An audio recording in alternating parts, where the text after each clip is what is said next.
guys, so today we'll be discussing something about vectors. So there are few advantages for using vectors. First is dynamic size, and main advantages is that you can use STL algorithms and functions. For example, you can use sort, and you can use lower bound, upper bound, etc. And third function is that you no need to pass the sizes. For example, in case of array, when we used to pass array in some function, we used to give that extra n for the size. But in case of vector, you need not to do that. You just pass the vector and this something like the vector or array. Just do that, and we can easily know the size. That is again one advantages, and that's it. So let's see some functions that we are going to use in understanding vector. There are functions like pop back, push back, and front, and you can say back, you can say clear, then again insert and erase is empty function as well, and these are all the functions which we are going to see now. So first, how we will understand the syntax, how we can create a vector. So first we need to include vector for doing that, and then in the main function under namespace std, so we can like using namespace std. So in this we'll be creating vectors like vector, int, and v. That's it. So this is how we create a normal vector, and let me delete this. So this is the vector. Now for taking a vector, for taking values, so we'll be using like push back. Suppose we are taking 1, and then again v dot push back 2. So our vector will be like 1 and 2. So when we use functions like v dot pop back here, then it will delete this 2. Only 1 will remain. And we have two other functions to find the size, how many elements are there in this. So we can use v dot size and v dot capacity. Now what is the difference between both of these two is v dot size tell the exact elements that are present and the size of that, and whereas the v capacity is the capacity of the vector that it can hold. For example, the size here it may be 2, but the capacity will be like 6 or something. It can be anything. Mostly it is the double value of the size. For example, if the elements are 2, then it will be like 4 or something. And the next functions we are going to see is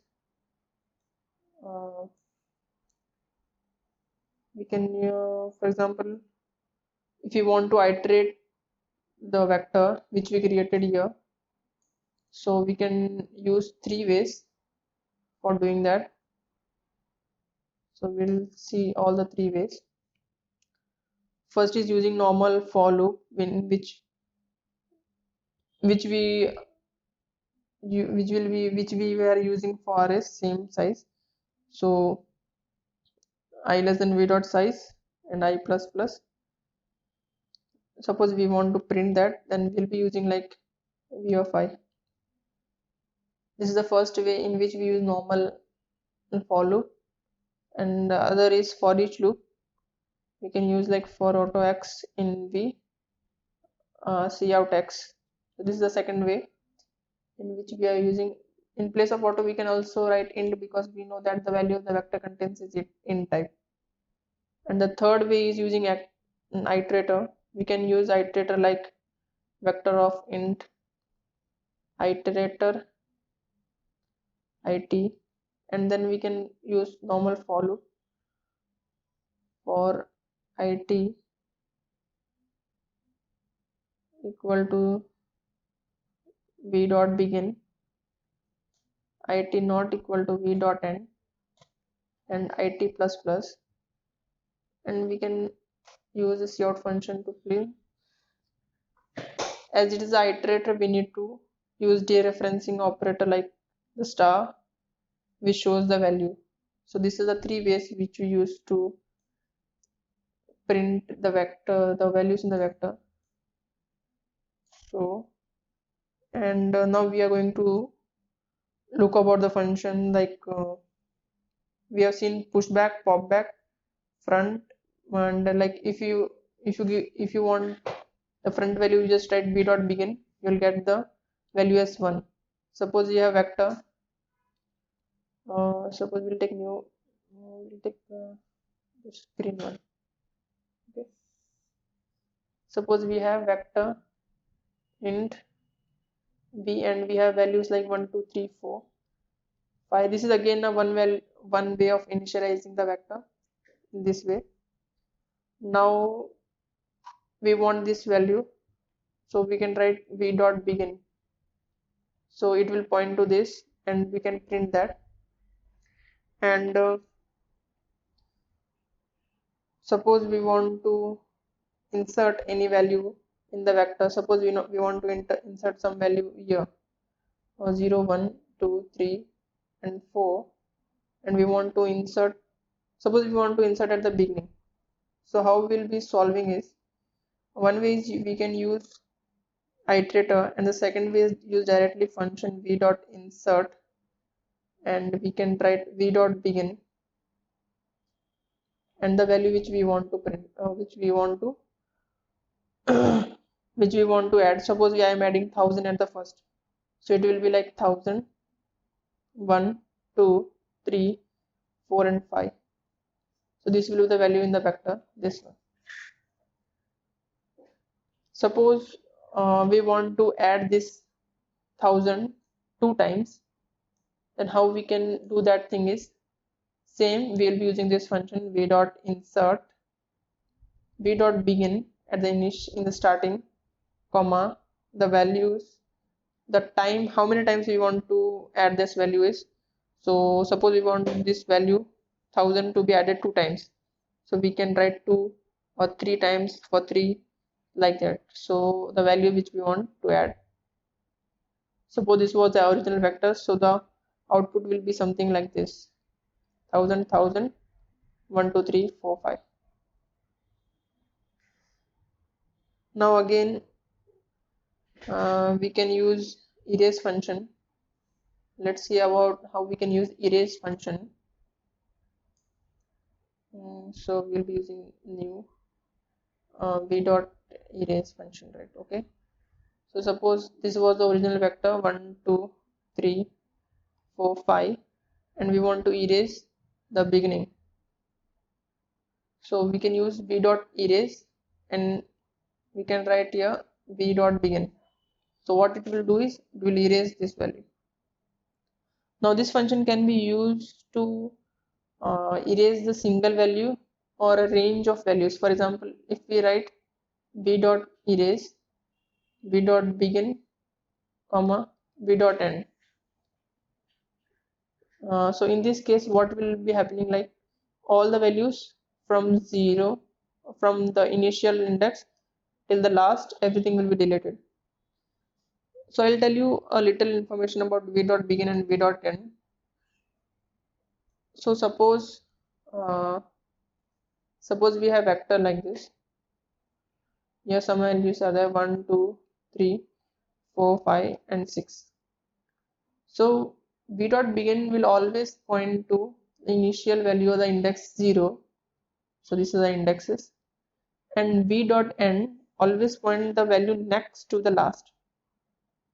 So v dot end points here after the value 5.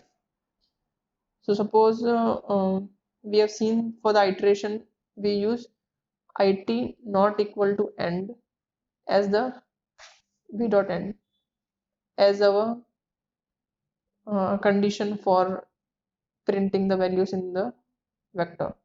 So it not equal to end means it shouldn't reach this point. Till here you can print all values. I hope you got it.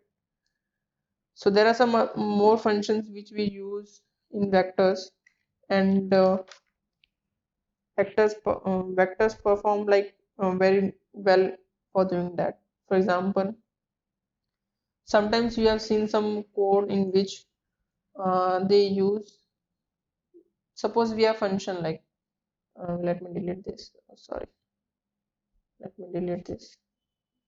We will take some, let's take the, so suppose we have this vector, suppose we have this function void, we will write function.